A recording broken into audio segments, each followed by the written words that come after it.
Hello കൂട്ടുകാരെ, എല്ലാവർക്കും നിജോസ് വേൾഡിൻ്റെ പുതിയൊരു വീഡിയോയിലേക്ക് സ്വാഗതം. എല്ലാവരും സുഖമായിട്ടിരിക്കുന്നെന്ന് വിശ്വസിക്കുന്നു. ഞങ്ങളിവിടെ സുഖമായിട്ടിരിക്കുകയാണ്. അപ്പോൾ എല്ലാവരും സന്തോഷത്തോടെയും ആരോഗ്യത്തോടെയും ഒക്കെ ഇരിക്കുക കേട്ടോ. ഇന്നത്തെ വീഡിയോയിൽ സംസാരിക്കുന്നത് ഒരു സ്ത്രീക്ക് ഫസ്റ്റ് പ്രഗ്നൻസിയിൽ ഉണ്ടാകാൻ സാധ്യതയുള്ള 13 ലക്ഷണത്തിനെ പറ്റിയിട്ടാണ്.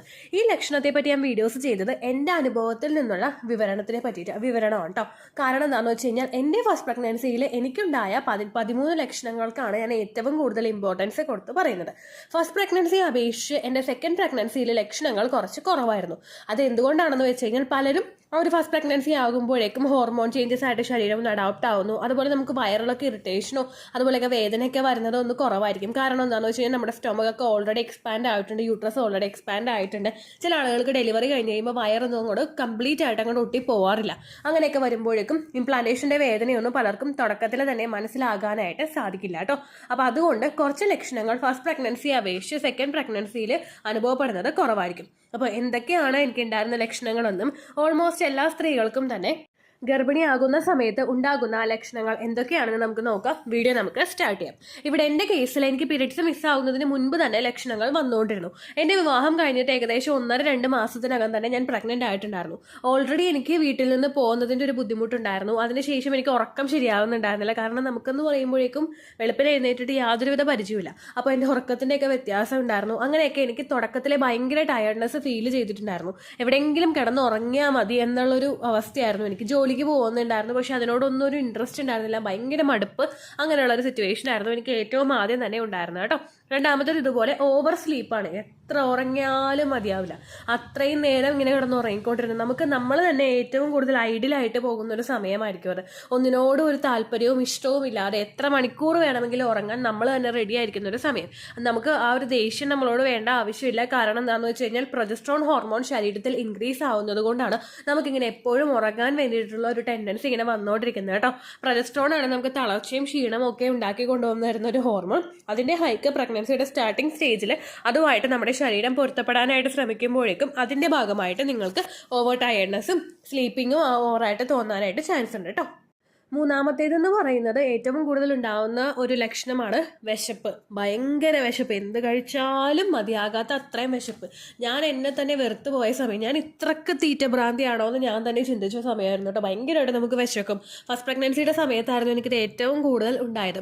നമ്മളിപ്പോൾ എന്ത് ഭക്ഷണം കഴിച്ചാലും ഇപ്പോൾ രാവിലെ ബ്രേക്ക്ഫാസ്റ്റ് 8 മണിക്ക് കഴിക്കുന്നുണ്ടെങ്കിൽ 10 മണി ആവണ്ട, അതിന് മുമ്പ് തന്നെ വിശപ്പ് വരും. ചോറ് കഴിച്ച് അരമണിക്കൂർ കഴിഞ്ഞാൽ പിന്നെയും വിശപ്പ് വരും. ആ വിശപ്പ് കൂടി ഞാൻ സോഡ വരെ എടുത്ത് കുടിച്ചിട്ടുണ്ട്. കാരണം വയറ് കുറച്ചെങ്കിലും ഹെവി ആയിട്ട് ഇരിക്കുമല്ലോ എന്ന് ഓർത്തിട്ട്. പക്ഷെ പിന്നെ അത് തെറ്റാണെന്ന് എനിക്ക് തോന്നി, ഞാനത് തിരുത്തിയിട്ടുണ്ട് കേട്ടോ. അപ്പം നിങ്ങൾ ഭക്ഷണം കഴിക്കുന്ന സമയത്ത് എന്തെങ്കിലും നല്ല ഹെൽത്തി ആയിട്ടുള്ള ഫുഡ് കഴിക്കാനായിട്ട് ശ്രദ്ധിക്കുക. നമുക്ക് കൂടുതലും ഒരു ഗ്യാസിൻ്റെ ബുദ്ധിമുട്ടൊക്കെ വരുമ്പോഴാണ് ഇങ്ങനെ ഭക്ഷണം കൂടുതൽ കഴിക്കാനായിട്ട് ടെൻഡൻസീസ് ഉണ്ടാകുന്നത്.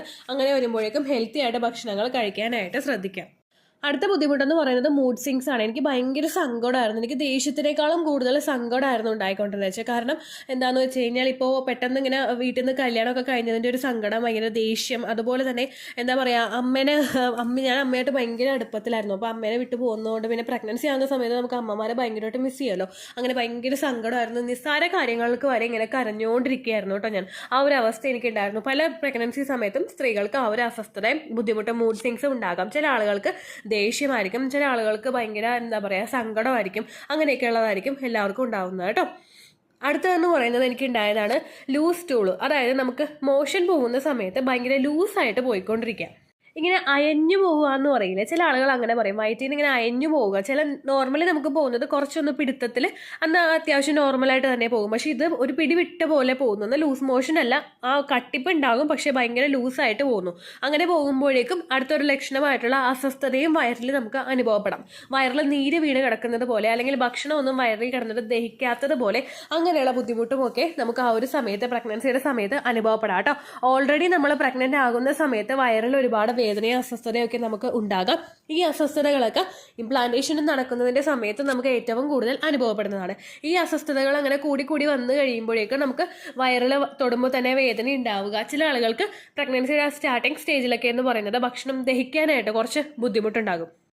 ഡൈജഷൻ സ്ലോ ആകുന്നത് കൊണ്ടാണ് ദഹനം അതിനനുസരിച്ച് നമുക്ക് ആ ദഹിക്കാതെ ഇങ്ങനെ കെട്ടി കിടക്കുന്നത്. അങ്ങനെ വരുമ്പോഴേക്കും വയറിൽ ഓൾറെഡി നമ്മൾ തൊടുമ്പോൾ തന്നെ അസ്വസ്ഥതയും ഇറിറ്റേഷനും ബുദ്ധിമുട്ടും ഒക്കെ നമുക്ക് അനുഭവപ്പെടാനായിട്ട് ചാൻസ് ഉണ്ട് കേട്ടോ. അടുത്തതെന്ന് പറയുന്നത് ഹോട്ട് ഫ്ലാഷസ് ആണ്. എനിക്കുണ്ടായ മറ്റൊരു ലക്ഷണമാണ്. ഇപ്പോൾ ഹോട്ട് ഫ്ലാഷ് എന്ന് പറയുമ്പോഴേക്കും നമുക്ക് ഒട്ടും ചൂട് സഹിക്കാൻ പറ്റാത്ത അവസ്ഥ. പോകുന്ന എല്ലാ വഴിക്കും എൻ്റെ കൂടെ ഫാൻ വേണം എന്നുള്ളൊരു സിറ്റുവേഷൻ. AC ഇട്ടാലും അത് തടുക്കാൻ കൂടിയുള്ളൊരു ഒരു സാഹചര്യം അതിന് കൊടുക്കാതെ പോലും ഞാൻ ഇരിക്കുന്ന ഒരു അവസ്ഥ.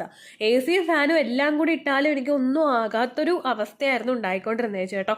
കാരണം നമുക്ക് ശരീരം പ്രഗ്നൻ്റ് ആകുന്ന സമയത്ത് ഭയങ്കരമായിട്ട് ചൂടാകും. അങ്ങനെ ചൂടായി വരുന്നതിന് കൊണ്ടും അതുപോലെ പ്രൊജസ്ട്രോൺ ഹോർമോൺ ശരീരത്തിൽ ഇൻക്രീസ് ആവുന്നത് കൊണ്ടും നമുക്ക് ഈ ഒരു അസ്വസ്ഥത അനുഭവപ്പെടാം.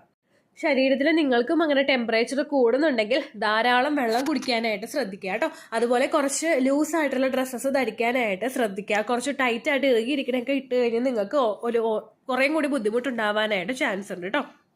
അടുത്തൊരു ലക്ഷണം എന്ന് പറയുന്നത് ഭക്ഷണത്തിനോട് ഭയങ്കര വിരക്തി. ഞാൻ നോൺ വെജ് ഇഷ്ടപ്പെടുന്ന ഒരാളാണ്. വെജിറ്റേറിയനേക്കാളും കൂടുതൽ എനിക്ക് നോൺ വെജ് കഴിക്കാനാണ് ഇഷ്ടം. പക്ഷേ നോൺ വെജിൻ്റെ ആ ഒരു സമയത്ത് എന്താണെന്ന് വെച്ച് കഴിഞ്ഞാൽ ഞാനിങ്ങനെ പുറത്ത് ജോലിക്ക് പോകുമ്പോഴേക്കും ഇങ്ങനെ ഫുഡ് എന്തെങ്കിലും ഇഷ്ടമല്ലാത്ത അല്ലെങ്കിൽ കറി ഇഷ്ടമല്ലാത്ത ആയിക്കഴിഞ്ഞാൽ ഫുഡ് ഓർഡർ ചെയ്യുമായിരുന്നു. അപ്പോൾ സൊമാറ്റോ എന്നാണെങ്കിലും സ്വിഗ്ഗി എന്നാണെങ്കിലും ഫുഡ് ഓർഡർ ചെയ്യുമ്പോൾ ഏറ്റവും കൂടുതൽ ഓർഡർ ചെയ്തുകൊണ്ടിരുന്നത് വെച്ചിട്ട് ബിരിയാണി ആയിരുന്നു.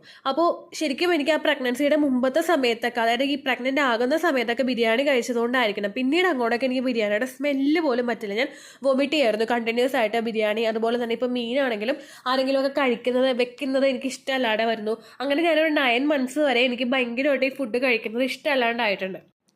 അടുത്തൊരു ലക്ഷണമായിരുന്നു വോമിറ്റിംഗ്. ഓൾവേസ് വോമിറ്റിംഗ് ആയിരുന്നു എനിക്ക്. ഞാൻ കഴിക്കുക വാഷ് ബേസിന് കൊടുക്കുക, അങ്ങനെയായിരുന്നു എൻ്റെ സിറ്റുവേഷൻ എന്ന് പറയുന്നത്. കുറച്ചൊന്ന് കഴിക്കും അപ്പം തന്നെ ഞാൻ വോമിറ്റ് ചെയ്യും. ഏകദേശം ചില ആളുകളൊക്കെ പറയുന്നത് ആദ്യത്തെ 3 മാസമേ വോമിറ്റിംഗ് ഉണ്ടാവുള്ളൂ. പക്ഷേ എൻ്റെ കേസിൽ എനിക്ക് 9 months വരെ, ഡെലിവറിക്ക് പോകുന്നതിന് 2 ദിവസം മുൻപ് വരെ ഞാൻ വോമിറ്റ് ചെയ്തിട്ടാണ് പോയത്.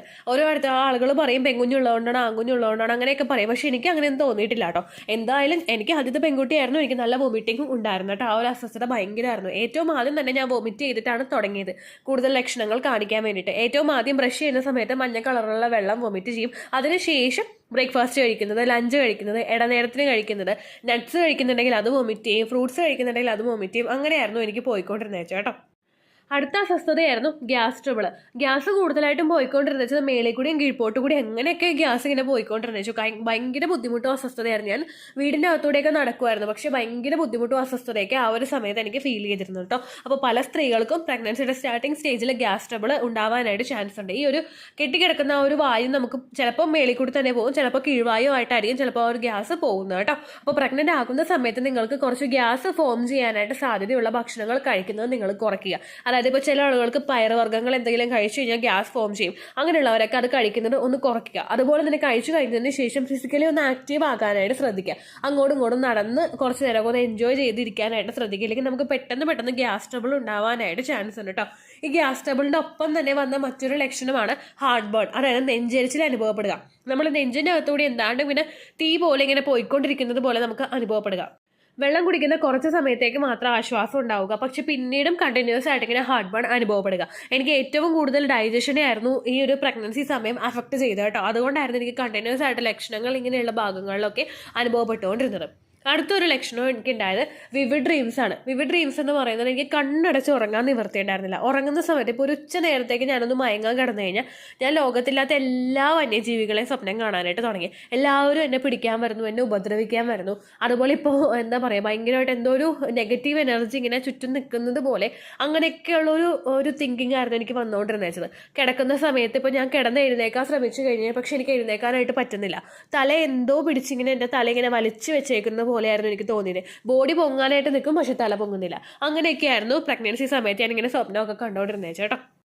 അടുത്തതാണ് വജൈനൽ ഡ്രൈനെസ്. ഓൾവേസ് എൻ്റെ വജൈന ഡ്രൈ ആയിരുന്നു ഫസ്റ്റ് പ്രഗ്നൻസിയിൽ. സെക്കൻഡ് പ്രഗ്നൻസിയിൽ എനിക്ക് ലൂബ്രിക്കേഷൻ ഒക്കെ ഉണ്ടായിരുന്നു, ഡിസ്ചാർജ് ഒക്കെ ഉണ്ടായിരുന്നു കേട്ടോ. കോൺടാക്ട് ചെയ്യാനായിട്ട് ഒരു ഫസ്റ്റ് ട്രൈമസ്റ്റർ ഡോക്ടർ ചെയ്യേണ്ടെന്ന് പറഞ്ഞു. കാരണം ഞാൻ നെഗറ്റീവും ഹസ്ബൻഡ് പോസിറ്റീവും ആണ്. അപ്പോൾ ഇൻ കേസ് മിസ്കാരേജ് ഉണ്ടാവാനായിട്ട് ചാൻസസ് ഉള്ളത് കൊണ്ട് ഫസ്റ്റ് ട്രൈമസ്റ്ററിൽ ചെയ്യരുത് എന്ന് പറഞ്ഞു.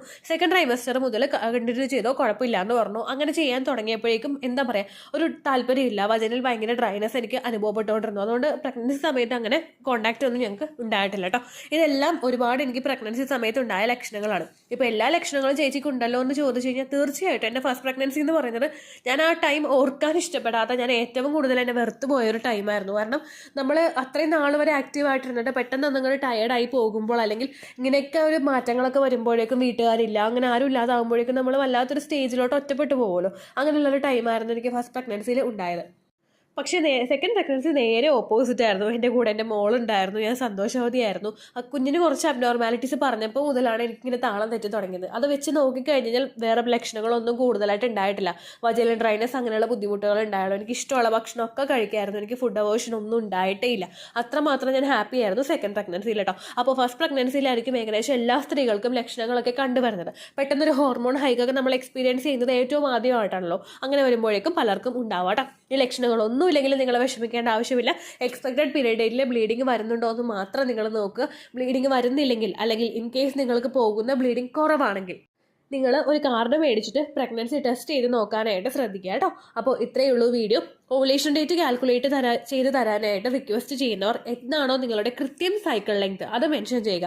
സൈക്കിൾ ലെങ്ത് എന്ന് പറയുന്നത് ഓരോ മാസവും എത്ര ദിവസം കൂടുമ്പോഴാണോ നിങ്ങൾക്ക് ബ്ലീഡിങ് വരുന്നത് അതാണ് നിങ്ങളുടെ സൈക്കിൾ ലെങ്ത് എന്ന് പറയുന്നത്. അത് കണ്ടുപിടിച്ചിട്ട് നിങ്ങൾ പറയാനായിട്ട് ശ്രദ്ധിക്കുക. അതുപോലെ പണ്ടത്തെ വീഡിയോയ്ക്ക് കമൻസ് ഇടുന്നവർക്ക് റിപ്ലൈ ലഭിക്കുന്നില്ലെങ്കിൽ ലേറ്റസ്റ്റ് ആയിട്ട് ഞാൻ ഏത് വീഡിയോ ആണ് അപ്ലോഡ് ചെയ്യുന്നത് അതിന് താഴെ കമൻറ്റ് കോപ്പി പേസ്റ്റ് ചെയ്യാനായിട്ട് ശ്രദ്ധിക്കുക കേട്ടോ. അപ്പോൾ അടുത്തൊരു യൂസ്ഫുൾ വീഡിയോ ആയിട്ട് നമുക്ക് വീണ്ടും കാണാം. ബൈ.